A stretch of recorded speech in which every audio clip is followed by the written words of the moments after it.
Dear all, if you are watching this video, you are on the 27th Viv International Book Forum.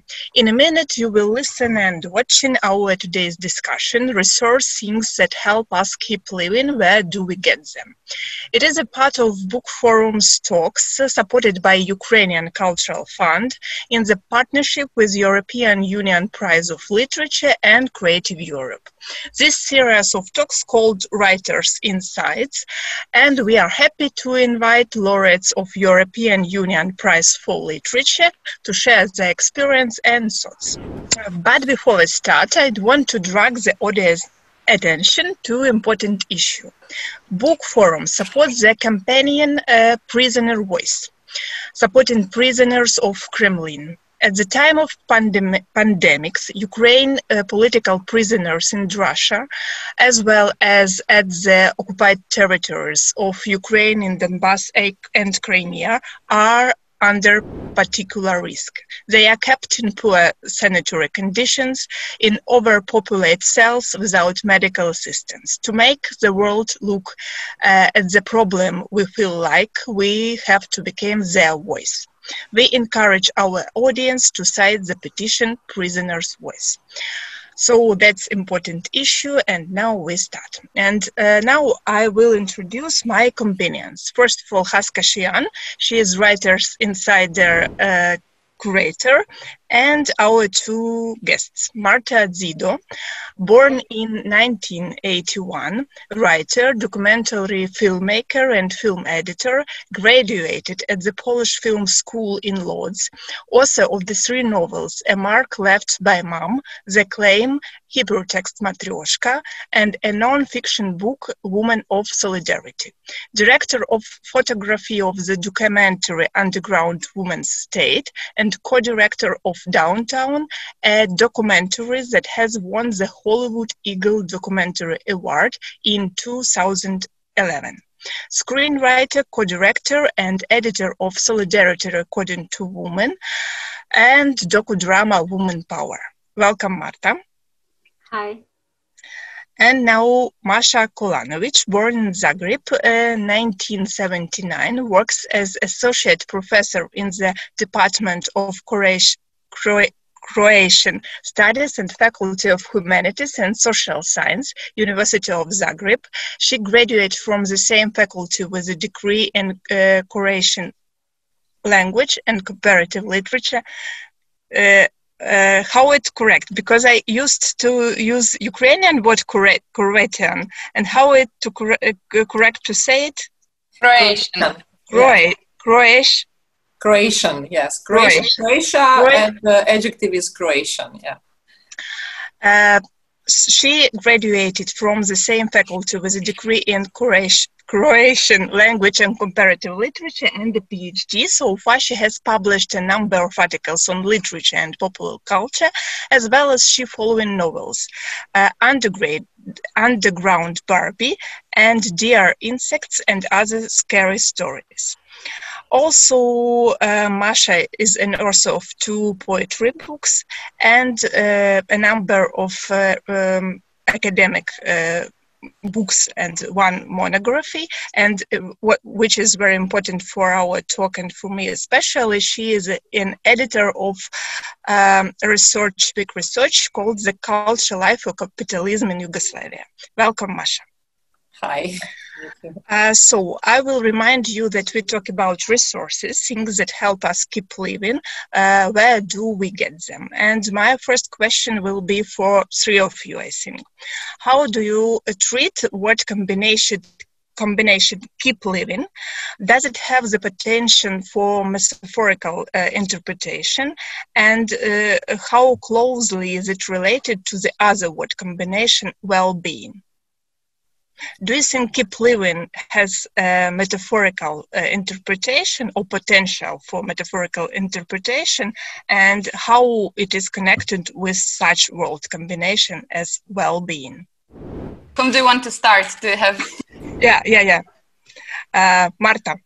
Go ahead. Oh, Yeah, it's a difficult question because when I discovered what is the topic of our discussion, keep living, what can keep us living now.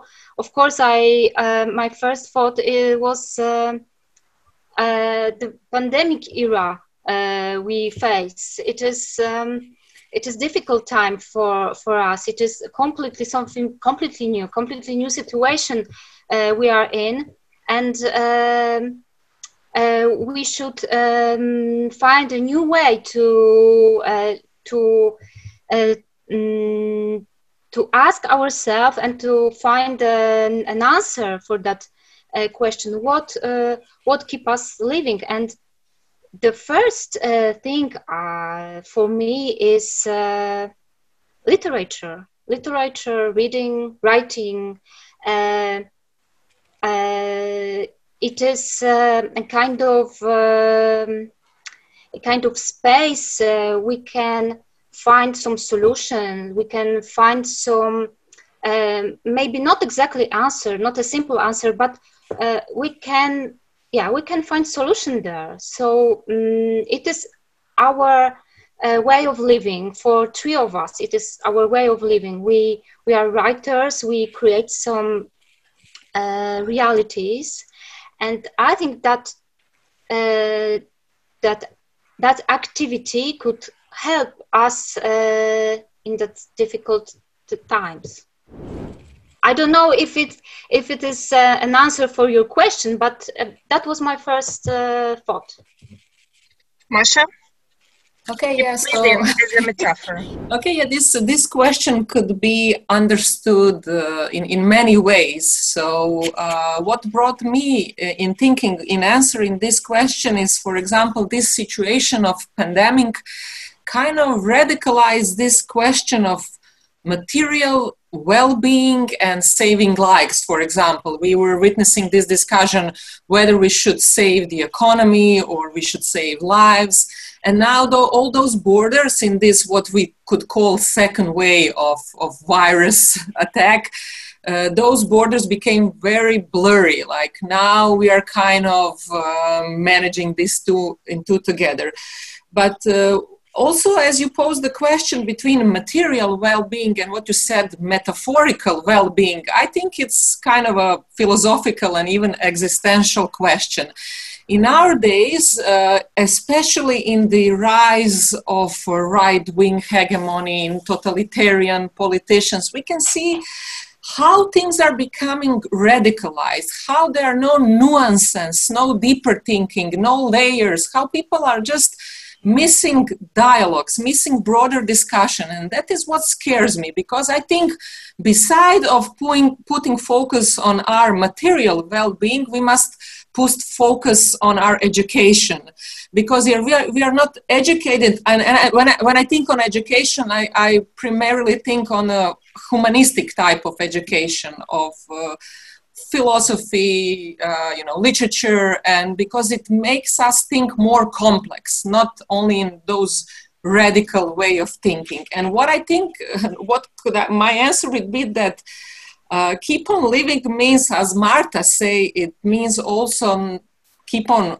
writing, keep on reading, keep on discussing, and never gave up from the dialogue, because you can really feel the difference between people who are reading and people who are not reading in a discussion, which are becoming more radical also on an everyday life basis. When we all speak about, I don't know, pandemic or Black Lives Matters, you can see how people who are not have this broader humanistic approach of things are in a way poor in their insights, and things can really become dangerous. So, of course, we are speaking about material well-being, but also this intellectual, educational well-being, artistic way of living is really, really important. Even though it's not profitable, it is really, really important. Kaśka? Yeah, I mean, I think this is actually connected to this classical Maslow pyramid. Yeah, like because like the human beings were evolving basically from like basic survival and to looking for more meaning in life, to looking for more important things. And actually, before this pandemics, I had this illusionary feeling that 20th century was all about evolving, going from just basic survival in the first half of the century, and then getting to this mutual understanding and like well-being, and also like in very practical and like kind of body-oriented way. We also saw this tendency of well-being as such, which included issues of mental health, issues of fitness, issues of good nutrition, basically what people can afford, going a level up from just a basic survival we witnessed like a generation of our grandparents, for example. But like also like with going through this, you really understand that like that's the difference between just living and finding meaning in living. There has to be something that gives you senses, something that brings meaning to your life. And of course, for different people, this is hidden in different things. Sometimes in very basic things like love, close ones, family, like social harmony. So I think there is something metaphorical in keeping on living, because sometimes the world is kind of hostile to us and throws so many challenges that you have to look for these meanings to convince yourself that you can develop life of yourself and your close ones and of society in a good way. So I think it's good that like we all have hope that writing and literature is something that gives people more meaning in life. This is very inspiring. Also, I'm interested in the word resource as a metaphor also. And it was a quite a busy world in this season, resource. Whether you are in this resource, do you have resource, and so on and so forth. Do you feel that that there is overuse of this metaphor resource now? Masha? I agree that resource is a kind of a buzzword in today's world, especially since the world became more and more precarious. Like there are no like steady funds or steady resources for living, especially in world of art. Everything is based on finding resources, grants, applying, and whatever. So resource became very fugitive, I would say, a concept, and we all need to fight and, sometimes even humiliate ourselves, or even be very adaptable for finding resources. Like speaking from my point of view, I must say, like my position is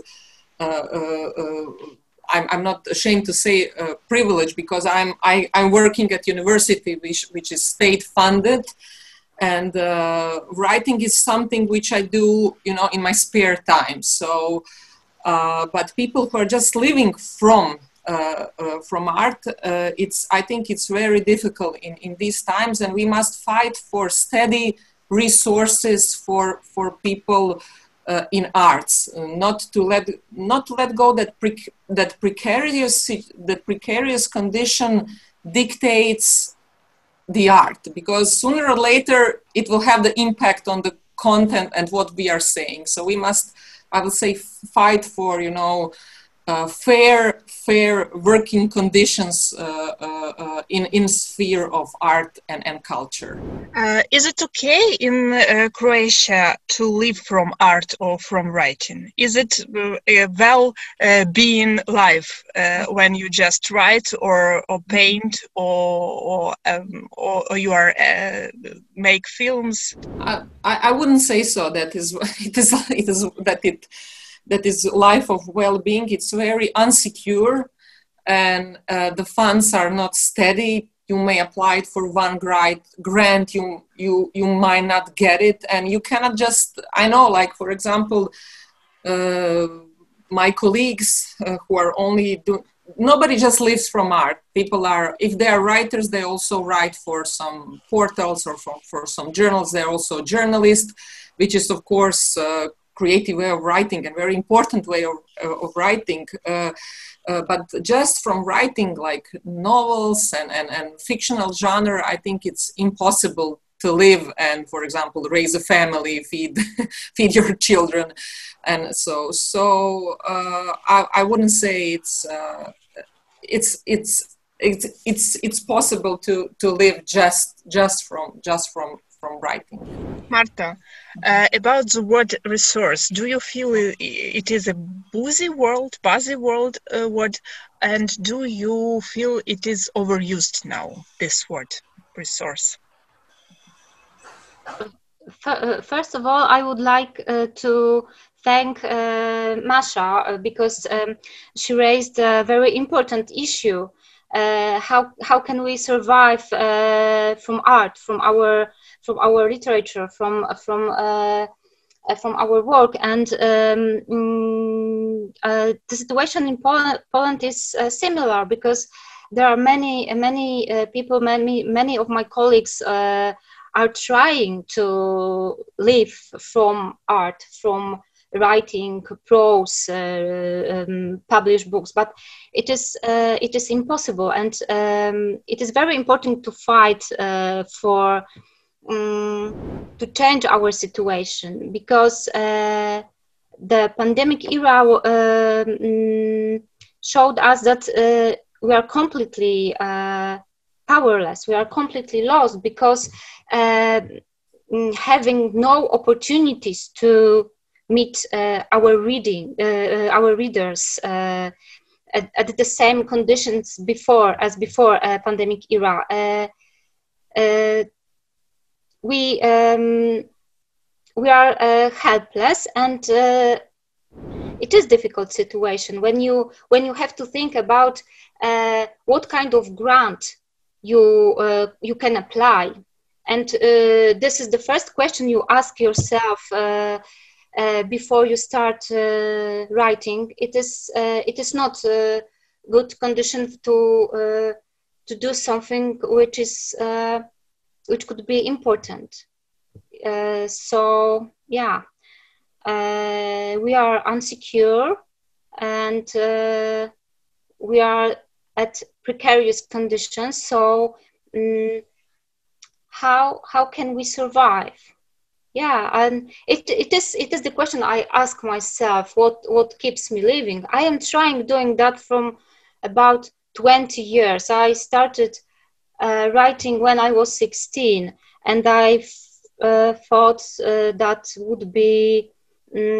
I dreamt about the situation that I am now in when I was 16. But yeah, it is difficult. But we are also privileged. We can publish our books. We can meet and discuss some issues and take part in festivals. There are a lot of people now who cannot even access to the internet.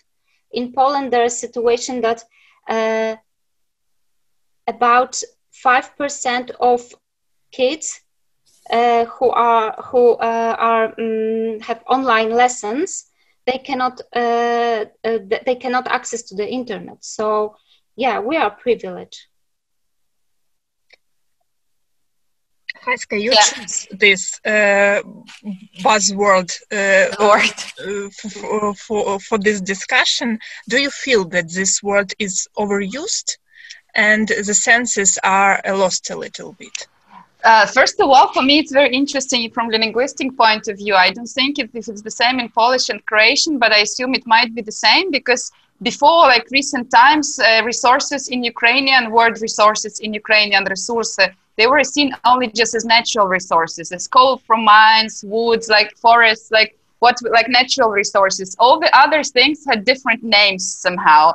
And only now we kind of joined it into like one thing, understanding that there is like emotional resource of human being, physical resource, that there are human resources for the country, that also like, I don't know, a good night's sleep can be your resource, or like access to internet can be your resource, or not, or being able not to have,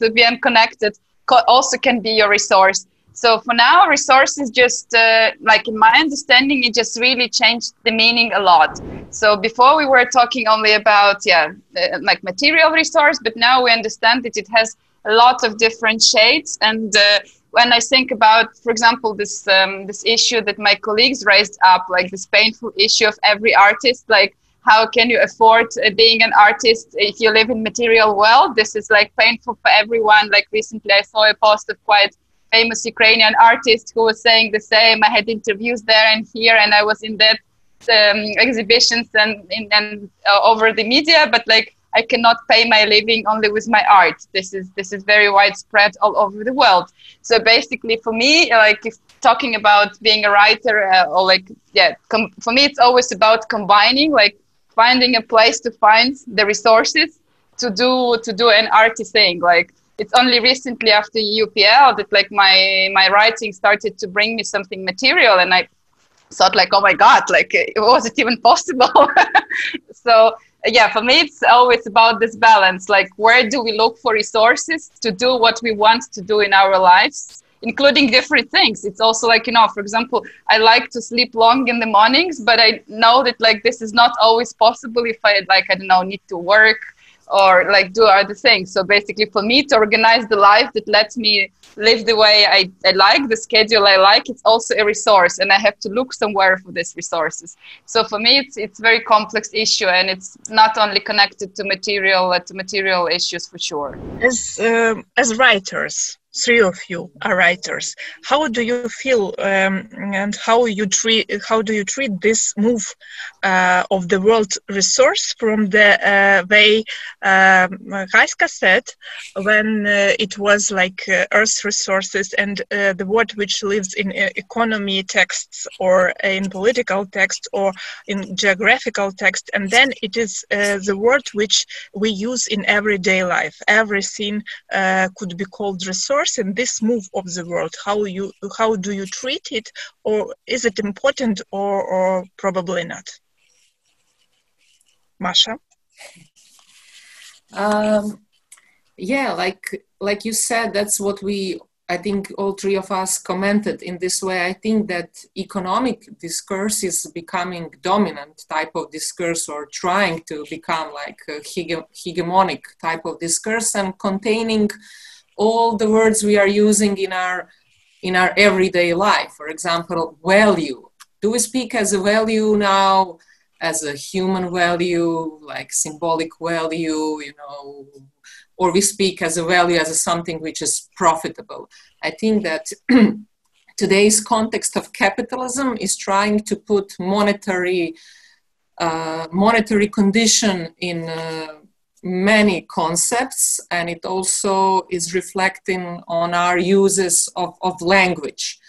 And working as somebody who is writing literature and teaching literature is something which is really interesting to me. And some things, when you have these changes in languages, when you notice this change and you can react, you can teach your students, you can play with this in your art piece, but at one point, this is becoming, petrified. It's becoming stuck in the language, and that meaning prevails. So as somebody who writes and deals with language, it's always good to disturb this kind of use. And that is kind of my mission, especially as somebody who grew up in this period of transition, when we were witnessing to all this changing. As a kid, I just grew up my first 10 years of my life in socialism. And then you see this change. You see how everything is changing, not just your environment, but your type of language. And of course, type of language, type of rituals, like everything, like social scene is changing. And I think, now just to be kind of a little bit cynical, you can use this capital for your writing. I mean, you can I think it's kind of when you see those and you notice those things. I found it purposeless to play with it and to make it, as famous Russian formalist will say this word, estrange it, to make it, seems weird, to make it seems disturbing, to make people ask themselves and notice those things which are kind of invisible in our everyday life.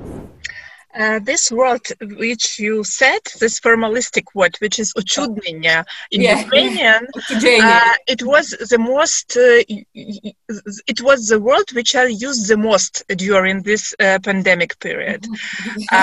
And now we will talk about language and writing. And my first question, next question, will be for Marta. I still have comment on the resources. So I just made so many notes. I don't want to lose them. Sorry. Yeah.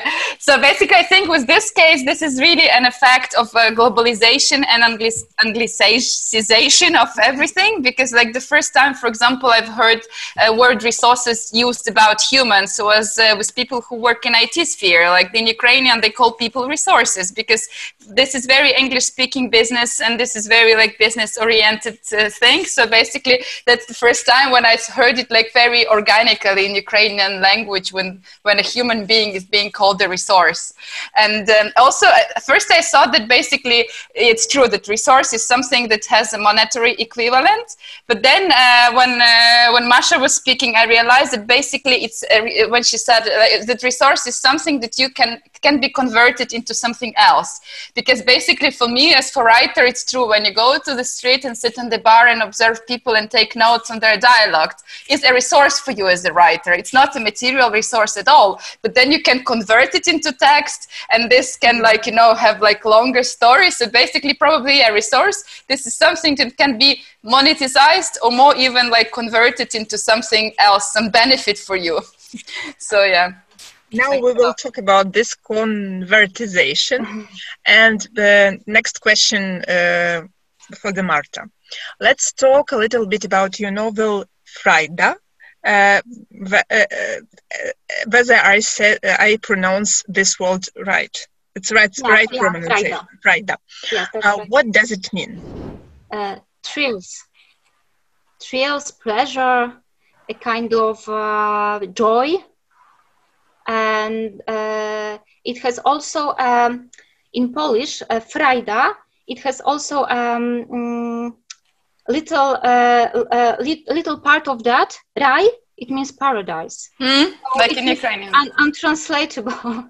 So when we are speaking about language, it is difficult for me to speak in English because Polish is my mother tongue, so it's difficult to sometimes it's difficult to translate. But it means joy. It means pleasure, passion.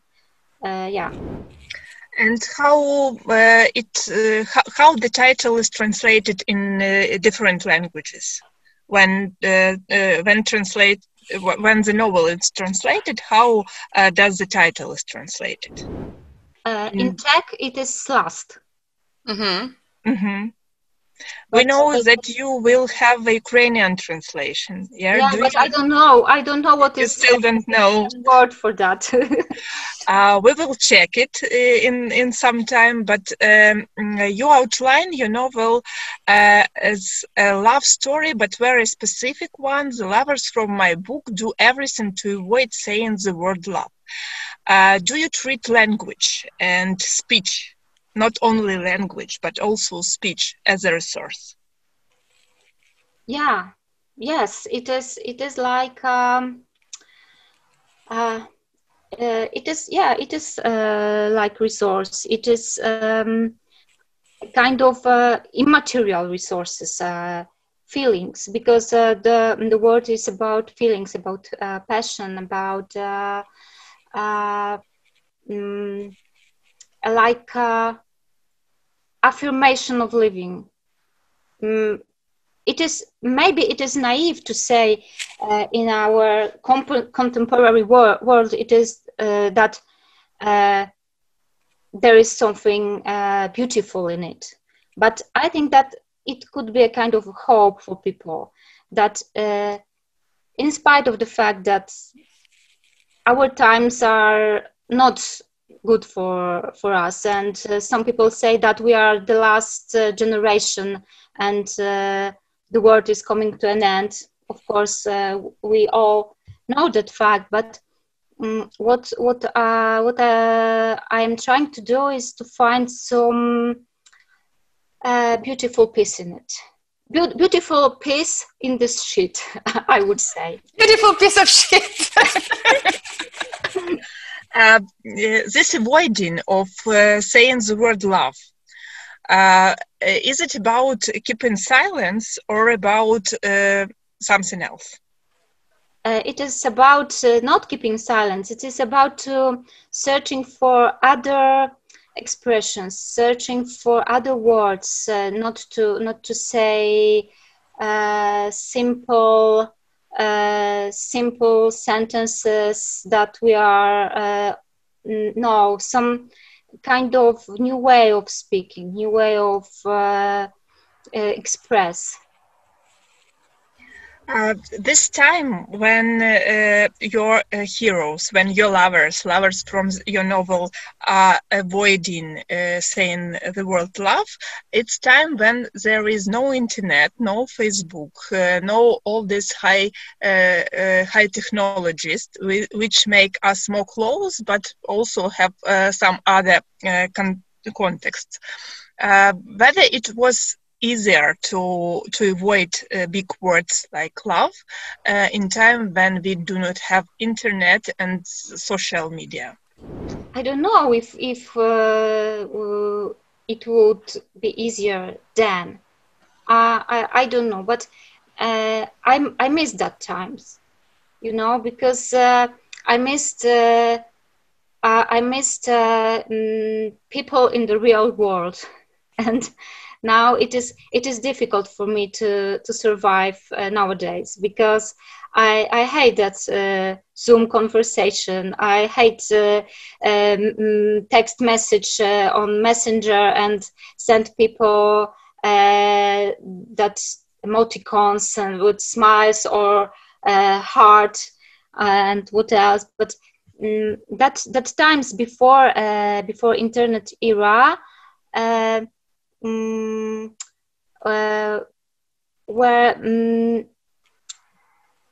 I would not say that they were better or worse, because it is not a simple difference, but feeling people in other ways, not using all that technologies, not using that. If you would like to know what is going on about your friends, you just see them on Instagram and you know. But it's like you cannot wait. It's just click and no. So my the heroes of Frida, that kids from late 90s. They feel passion because they were not sure. They cannot check what is going on. They need to find the telephone box and make a phone call, write letters on a paper. So I miss that time. Yeah. Now I have a question about 90s both for Marta and for Masha, because Masha has novel Underground Barbie, and time of this novel, it's 19th also, and I'm sure 4 of us remember what was Barbie in 19th for every girl. And time and memory as a resource. How does it work? How we use time and memory as a resource?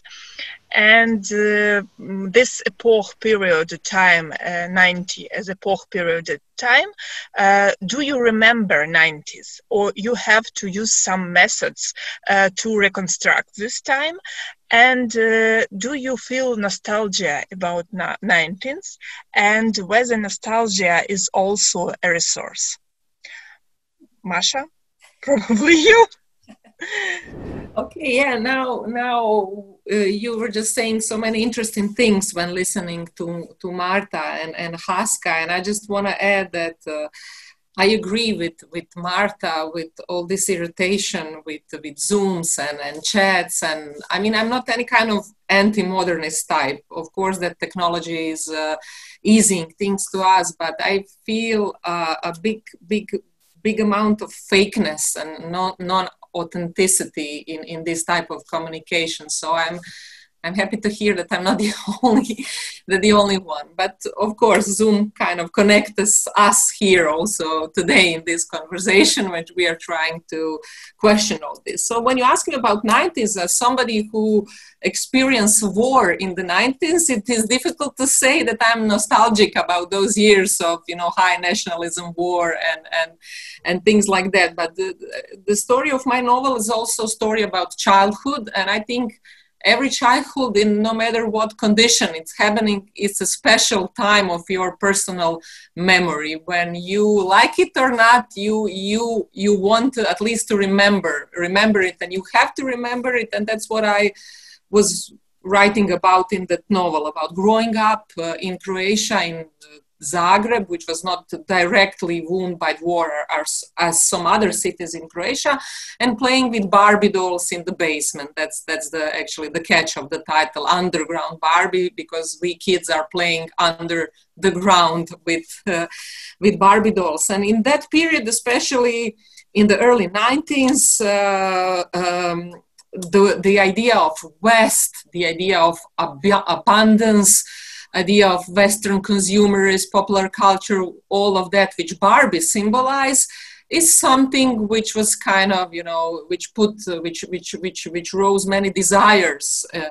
in us. Of course, we can add to this many documentary materials. If you are, for example, looking the opening of if you write on YouTube, the opening of first McDonald's in Moscow, you will see like a huge line of people waiting for that opening. So I think it's kind of, especially after this period of time when we were desiring for all this Western type of abundance to come, and now when we have this in our, yard, you can even be a little bit, ironic and see that it's not promise of, fulfillment, and it also brought many other issues. It also broke many other values which were steady. So yeah, that's the game of the Barbie in the 90s. But speaking only about how I use time as a resource, of course, many things came up from my memory, other things I invented, as artists and writers do, but I also consulted some documentary materials such as news from that period, some TV shows or radio shows, because I included a lot of popular culture in that text. Marta, do you feel that memory is a resource, and your 90s as epoch, as a period, as a time, do you remember it, or you have some special methods of reconstructing it?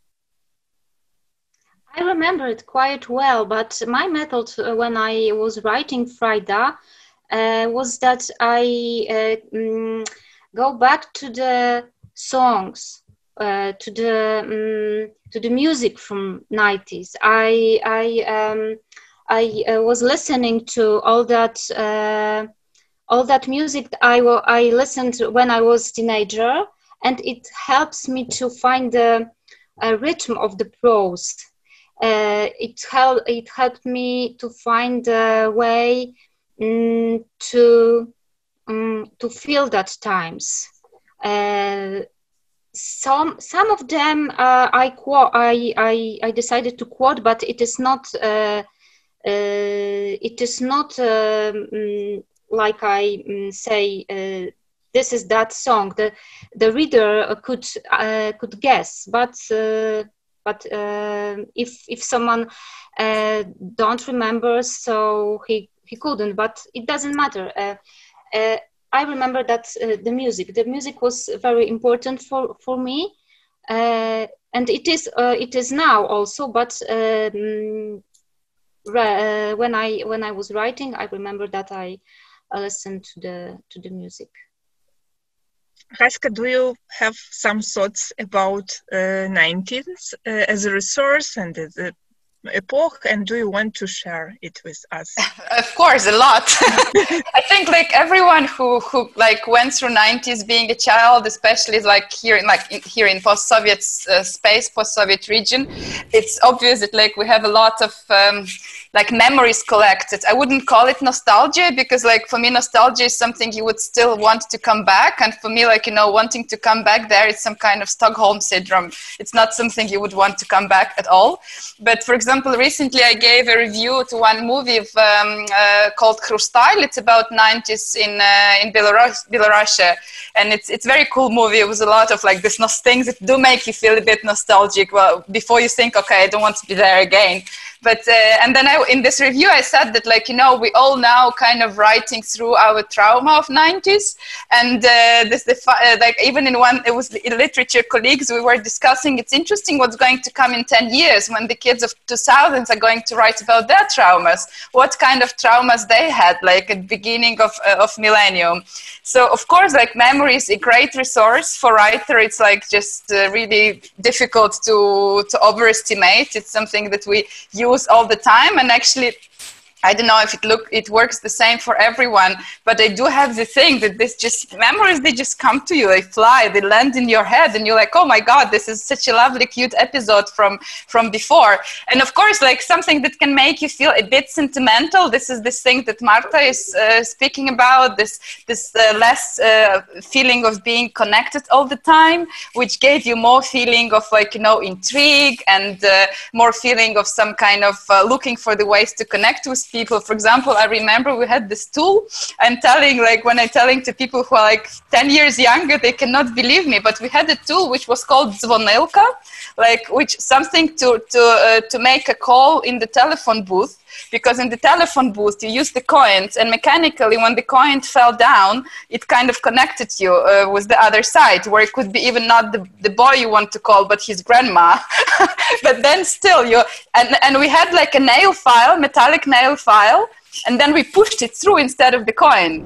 So basically, you know, mechanically the connection was made, and every girl had it in her purse. Like, do you have звонилка? Give me звонилка. I'll go to make a call to my boyfriend because I had 2 beers already. Maybe it's not going to be his grandma who is going to answer. So of course, these cute elements, they make you feel a bit like, yeah, not nostalgic, but sentimental. And these are great memories to write about. And of course, with the like distance of time, you see like kind of cute things in the things that were very uncomfortable back then, for example. So yeah, if we're coming back to answering your question, it is a huge resource and huge field for work as a writer, that's for sure. In Ukraine, 90s is a very popular time to write about. Whether it so in your countries, Marta, Masha? Whether it is a lot of books, novels, short stories, poetry about 19s or not? Who first? Marta? There are some, but I think that it is the beginning, because my generation are people of 30s, 40s. They are started to go back to 90s to use memories, and it's the beginning. I think that in few years we will have a lot of books, lot of movies about the times in different ways, or maybe nostalgic, maybe ironic, maybe serious, non-fiction, but it is. I think that's we are at the beginning of writing and of going back to that era. Masha, and what is about your country and literature? Okay, so why the 90s are popular?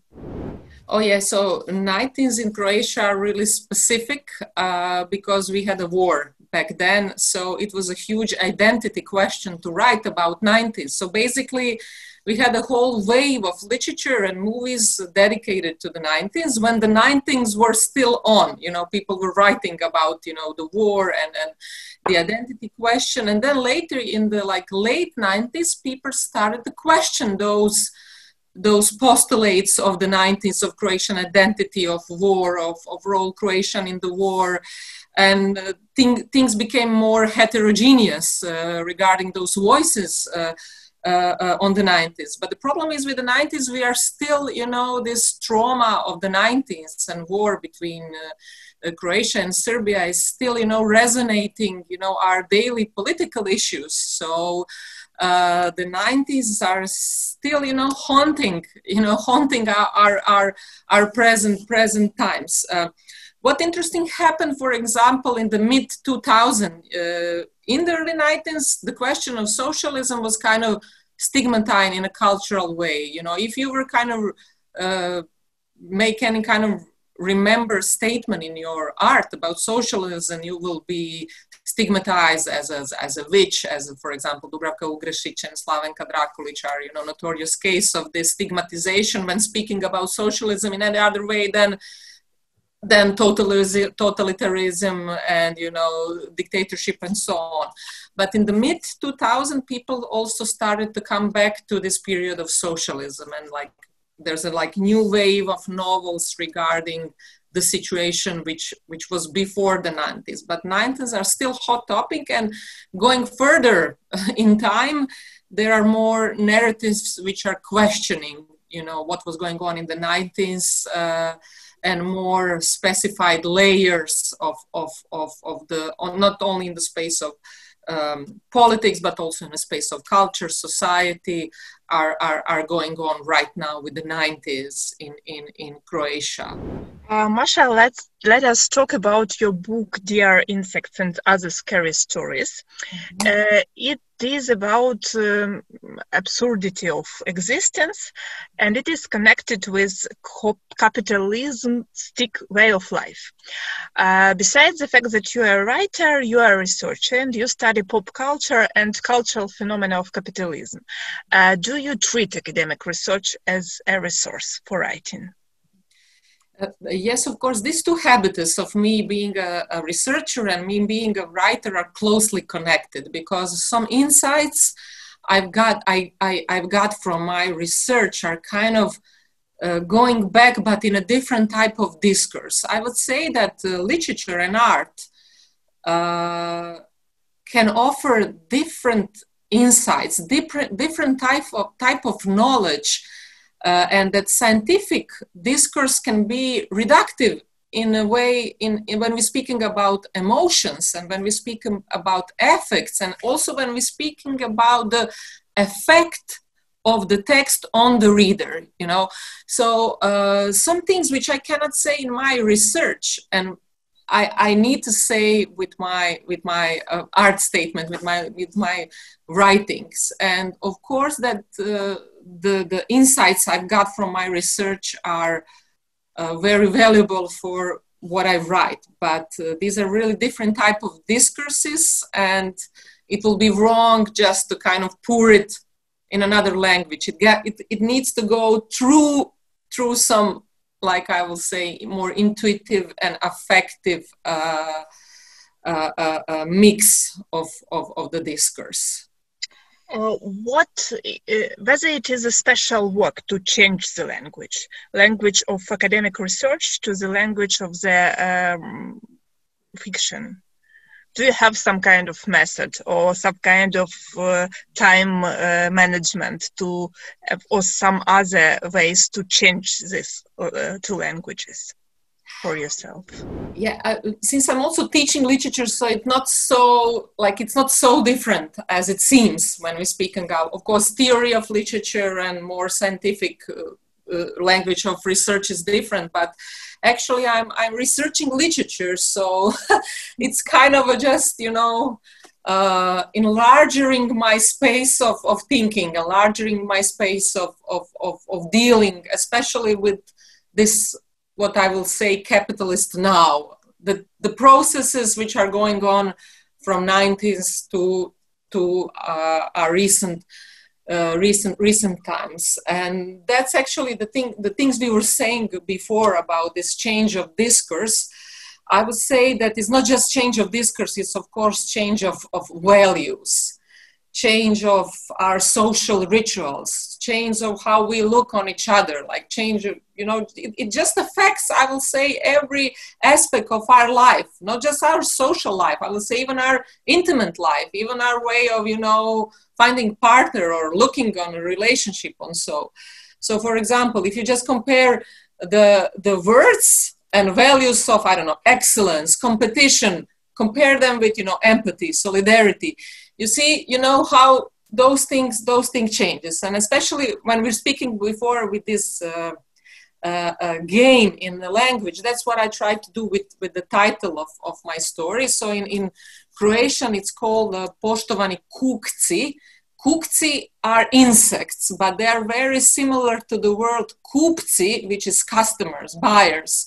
And this Poštovani kukci is actually the way how people are being called in all these big shopping malls when they are kind of approaching them. They say Poštovani kupci, and that's how I play with this game and just kind of problematizing these customers as insects or as bugs, as pests. And a friend of mine translated the title "Dear Pests and Other Dear Guests." So this is this game when I'm trying to estrange all this which is happening to us right now, and just being flooded with this in your life, you cannot have time to think about it. And I think that's the work of literature. That's what literature can do.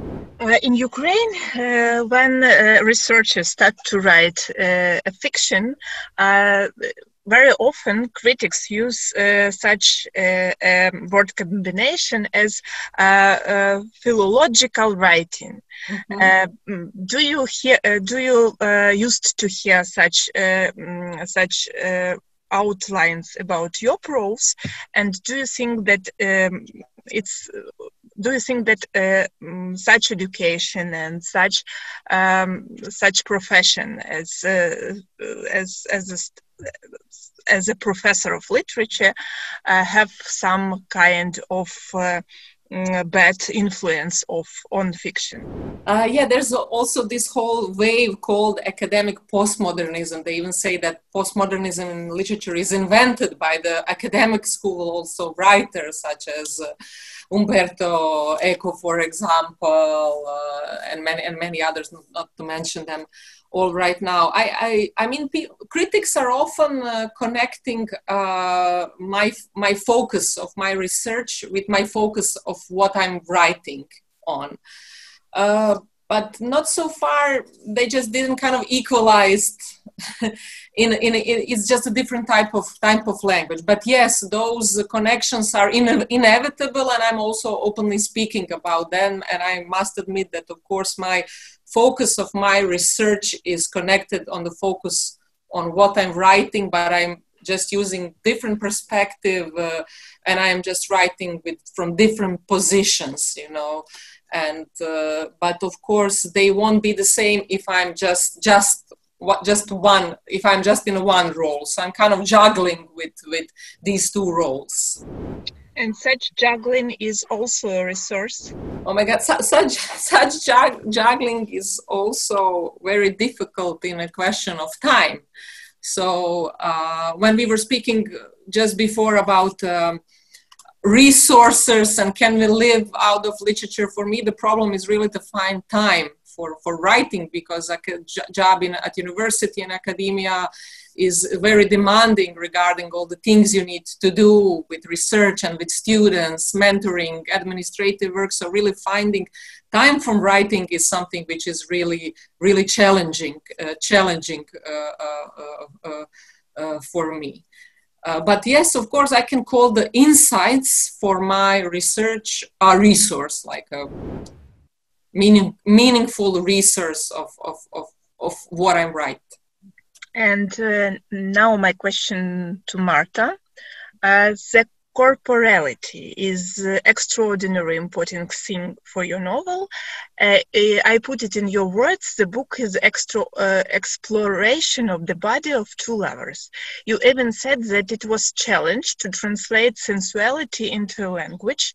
And is it possible to think about challenges as about resources? I don't know. I don't know what do you exactly mean about challenging of. You said that it was a challenge for you to translate body language into a language of fiction. Because you know Polish language is it is very rich language, but when you want to write about the body, about sexual contact, about how to express the feelings, about sensuality, you realize that Polish language is really poor. So that was the challenge for me, how to find words that were not vulgar, not medical, not anatomical phrases to describe sexuality, to describe the joy of having sex, to describe the first times that the heroes of my novel, first time, I mean that they are trying to cross some borders and they trying to experience something new. And I realized that Polish language is really poor in that context. So that was real challenge to find a way how to describe it. And how did you go through this poorness of language? I was trying to find some words that are not connected to body, to some metaphorical, but not too poetical. It is. It was difficult. It was difficult. I find a way to write the novel as a kind of a dialogue between a boy and a girl, and a man and a woman, because there are two times of their relation: 90s when they are teenagers, and contemporary times they are about 40s, and the book is like a mosaic of puzzle. We don't know if it is a memory, of it is a hypothetical version of a situation. I was writing from two perspectives, male perspective and female perspective. They are mixed. Sometimes we are, as a reader, we are lost because we don't know who are talking to who. Is it a male perspective or female? But this intimate dialogue, this love letter, gives me a space to be close with the reader, because I was trying to write in the secondary singular, you, not I, but you. So the reader is, I invited reader to the situation because of that form I chose. It is not popular to write the whole book in the most of parts in the second singular, you, but I think it works. Do you know details about your Ukrainian translation? Because the things which you say now, the thing which you describe now about language and about your searching the new language of speaking about body is a thing for a challenge for translator here in Ukraine. Do you know some details about publishing house or translator or other details? About Not yet. Okay, I see. So Masha, 12 stories in your book, and all of them filled with a deep sense of isolation. The book definitely was written before COVID-19 and before pandemic and all these things, and before our new isolation experience. So probably this experience of isolation is not so new, and we are inside of this experience for a long time. Do you think about it, and do you feel connection with things you were writing about in your book, and how we feel ourselves now with our new isolation? So what would I say is that pandemic only revealed, it only kind of put more focus on what is already there. It just radicalized the way we live. It radicalized and made visible all the problems we are already dealing with in sense of, our global economy, inequality, and our everyday lives. Also the estrangement of our and isolation of our everyday life. Pandemic only put, I will say, some kind of a radical light on all of this. That's how my stories kind of fitted well also in all this in all this situation. I'm just kind of what I made in these stories are kind of a affective map of today's world with the new technology, with this imperative of consumerism, with these changes of values, with all those vulnerable roles people are taking in today's world, such as, for example, the old people. The old people are having prominent roles in my stories. They are really like characters which I'm often writing about, and this pandemic also revealed the vulnerability of old people, and it's just kind of, it is something which was there before the pandemic, but pandemic only just put some more sharper light and reflected all these things which are already there. Do you think that your book is pandemic book with pandemic sense or with pandemic atmosphere inside of it?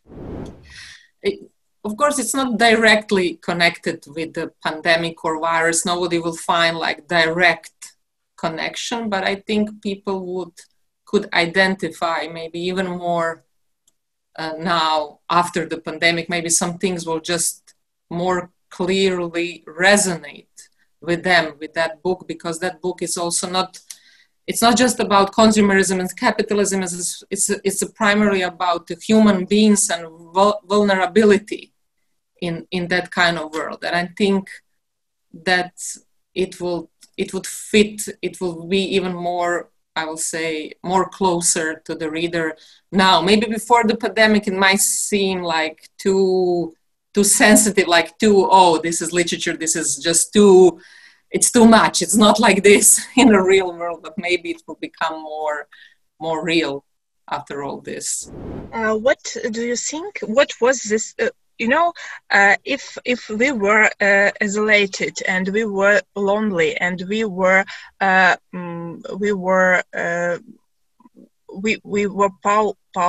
powerless for a long time, not just half a year before, why it was so difficult to why it was so easy to feel ourselves okay, why it was so easy, and what kind of blow up we need to understand that this isolation is the thing which was with us for a long time. I think we were just distracted with all that everyday spectacle going on, and maybe also our routine life. Routine often doesn't give you a chance to think, to reflect the world, to stop and to reflect it, because our daily life, our daily routine is very distracted with, our everyday tasks, or being, sending messages, replying to emails, and suddenly things became more quiet, like lots of that, I would say, noise from the world stopped during the pandemic. And then maybe we realized this specific atmosphere layer and feeling, which was kind of surrounded with greater noise in the non-pandemic times. That's question for all, for all three of you. About now we are living in the time when millions of people are coming to terms with being cut off from society, but also we now experience professional cut off. What does it mean for writers to lost a number of opportunities, festivals, meetings with other writers and with readers, and missing all this networking? What does it mean for us now, for writers, to whether do you feel it is like cut off, or do you feel it like something else? Marta? At the beginning of lockdown, I felt very worried about that, because some of my meetings were cancelled, some of literary residencies were cancelled, and I felt lost. But I was trying to regard it as a chance to stop, as a chance to rethink about everything, rethink my way of life, to not to think about the future. Before the pandemic era, most of the time I was thinking about the future. What will happen tomorrow? About some terms, some future meetings, some future tasks. What should I do? About deadlines. And now I learned this lockdown. I learned during this lockdown that what is important is not the future, not the past. This time, I mean. I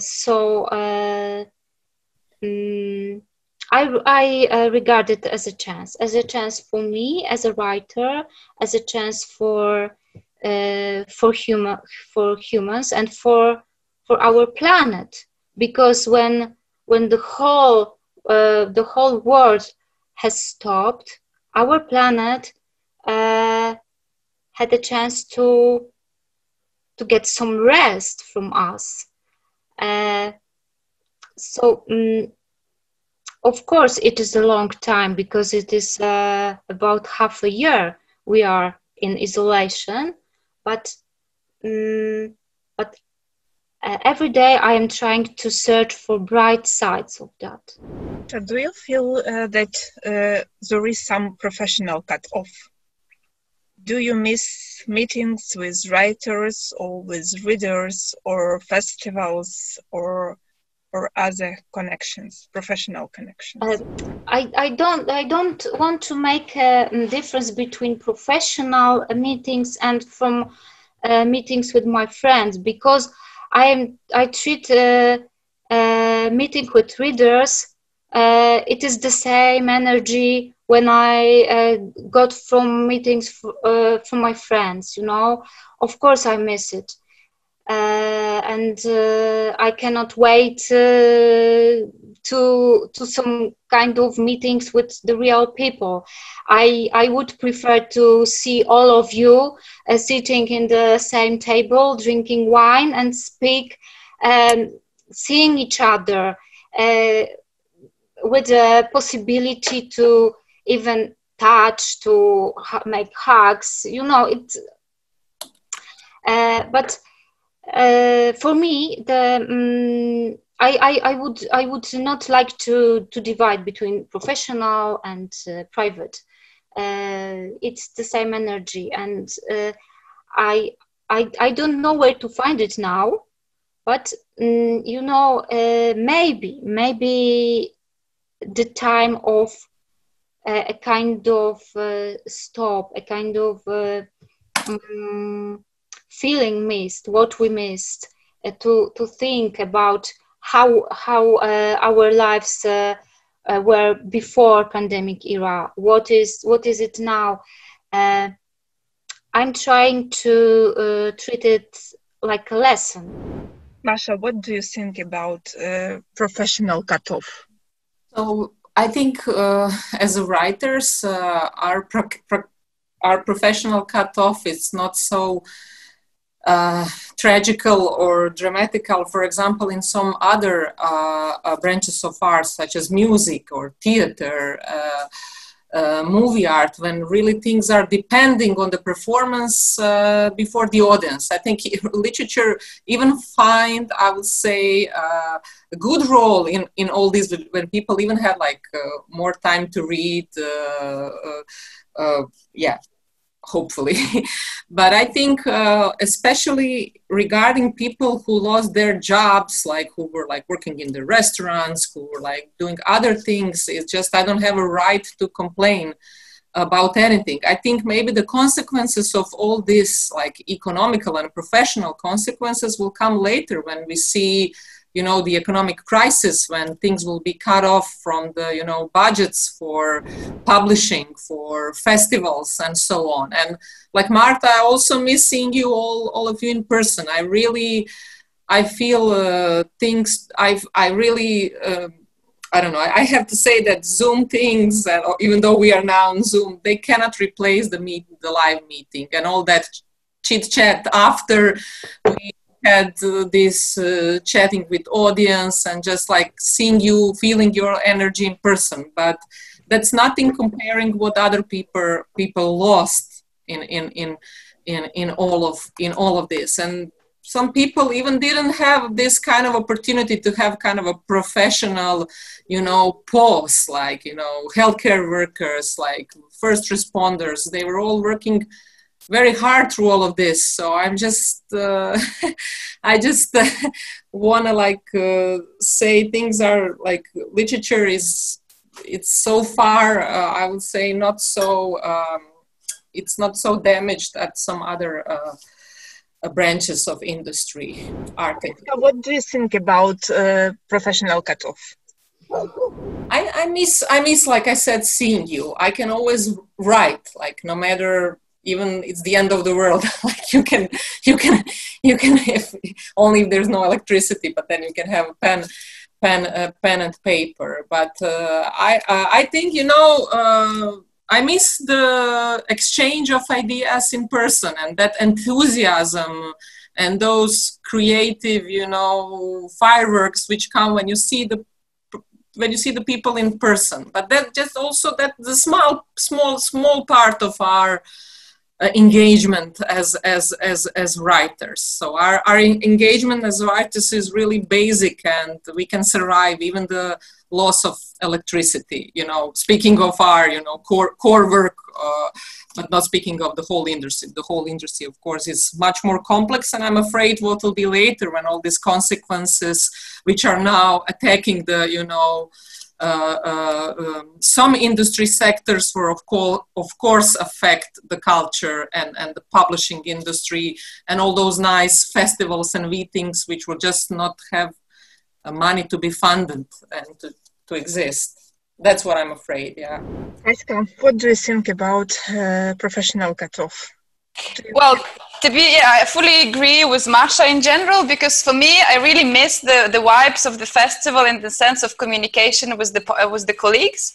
But to be honest, I'm like not a performer myself, and like these readings in front of the audience and public talks with the audience, for me it was still, I was still on the phase. It was a little bit stressful, like, and in this sense, I find the Zoom format even more efficient, because I know that actually more people can watch it, more people can watch it all over the world, and actually you can invite more interesting guests from different parts of the world. Sometimes it's not possible for the festival to bring them all over. So in general, as communication with the audience, I don't find it too damaging, but like this communication with the colleagues, this like the sparkles, this energy, this inspiration, this is really something that is missing, because you know, after literature festival, you always feel different. You always have this good vibes you carry with you for some time after.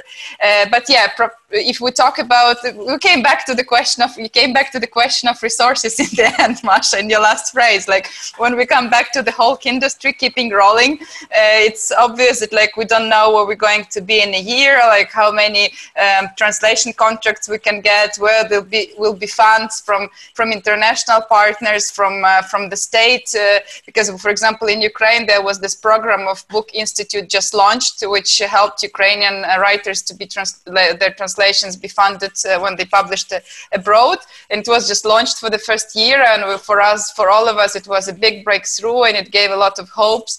So of course, with like reducing of resources available in the budget, we like know that culture is the first one to suffer, because I don't know, medical care is obviously important, but yeah, this is the culture is something that always suffers the first. So let's hope it's not going to hit us too strong. But it's also true that it's good that we're not so dependent as, for example, our theaters or like music bands. It's true that you can get a pen and a piece of paper and write something, or like you can look for different ways to connect to your audience and to your readership. So yeah. So this pandemic era, it could be time of big or even great writing, or not? I think yes, because like, you know, generally like when people were asking like how did you survive isolation, I always say that all of my writers' residences were much more about isolation than the lockdown. The last one I actually had in Split. That's also because I have a family. I have a 7-year-old daughter, so of course being in the apartment for like 2 months with a 7-year-old, it's a little bit different than being in the apartment alone in Split. But like, you know, after 2 weeks I realized I didn't talk to anyone. I just went to the terrace, ordered kava schlag, and that was all my conversation for a month. And then actually when there was the Christmas market just in front of my window, and that was the moment that I thought like, I miss people a bit. But still, like with this music, at some point I just danced at home to myself, and I was pretty fine with that. So for me, the fact of confinement, the fact of isolation is not stressful at all, and it's very helpful for writing. It's just that like this very isolation, the lockdown for me was not this format of like, you know, writer's isolation when you don't have, I had a lot of like work rolling on with different projects. For me was actually pretty busy time. Also was adjusting, was working like I was working from home online, but still it was a lot of was transformating in the part of, on the other sides of people, with people I work with. So for me it was still a bit like I didn't have this feeling of this plateau when, you know, everything cools down, things ramp up, and then you have time to sit and take your kava schlag and think about things. So yeah, so for me it was like that. Marta, do you think this pandemic era would be time for a big or even great literature? Hope. I hope, and for me it is the time that I realized that I have plenty of time to think, to write, to not to focus on some other things, to be alone, to I hope, but I am not sure if the pandemic as a topic of writing is for me it's not good time for to write about it. It is too close. I ask myself, am I able to write about isolation? Am I able to write something good about lockdown? And I realized that not yet. Yeah, some distance is needed for sure. Yeah. Masha, do you think it's good time for writing? And probably we will have some interesting literature made on this period. I mean, the world, like literature exists like for a long time when there were even like worse situation than this, and it always depends on the creative, ability of one person, what one can make with all this situation and within this situation. Of course, contexts where we are all found ourselves locked down in the pandemic are different. Me as Haska, I was locked down with a 6-year-old doing also online stuff, different online stuff. So not like, it will be much easier if she went to school and I had like some free time, but literature always needs to find its way. It's I think circumstances could always be worse, and still we have great literature in each circumstances. So that's why I believe in literature. It can be great even in the worst time, as people. And the last question. As I say in the beginning, both Marta and Masha and also Haska are laureates of European Union Prize for Literature. What kind of resource was this prize for three of you?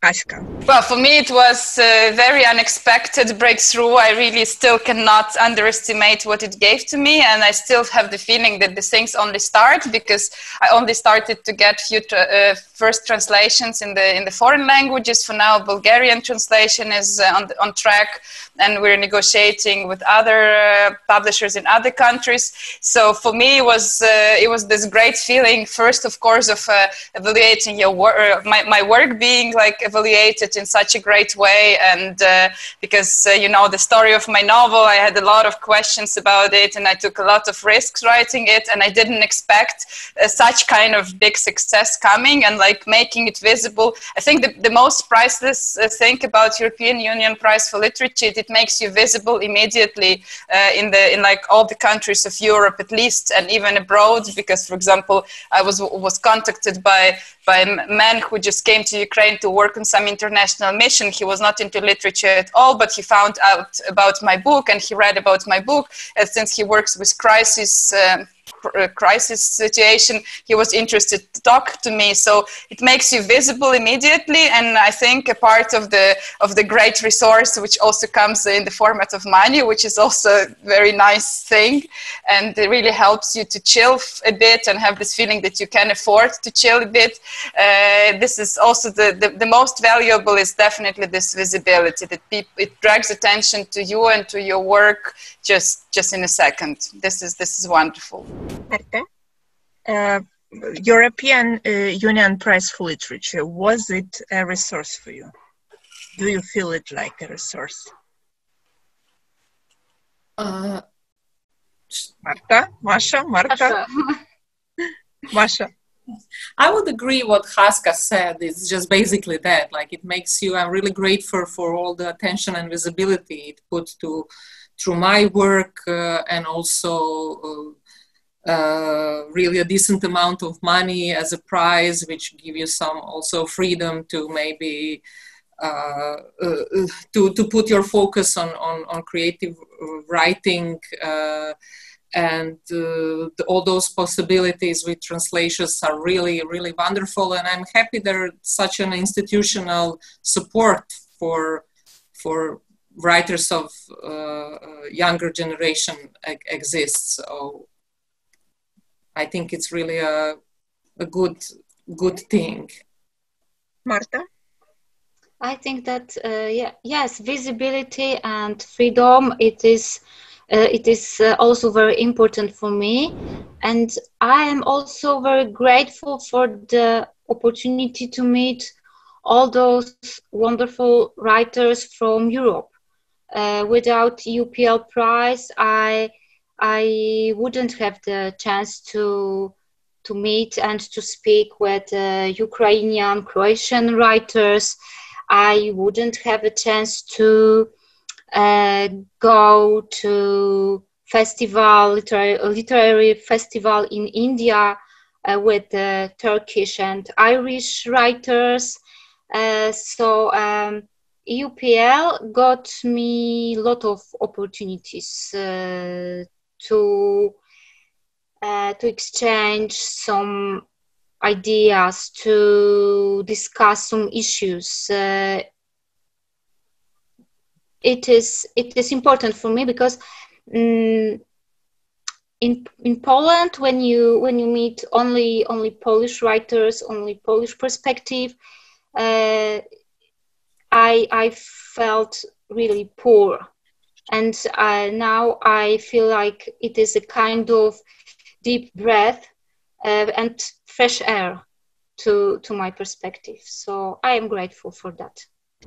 While preparing for this discussion, I read a lot about resource as a part of psychology, and psychology says that the main resource for human being is hope, and now I understood that also freedom and visibility. So that's the end of our discussion. Marta Dzido, Masha Kalanovic, and Haska Shiyan, we talk about resources, things that help us keep living. Where do we get them?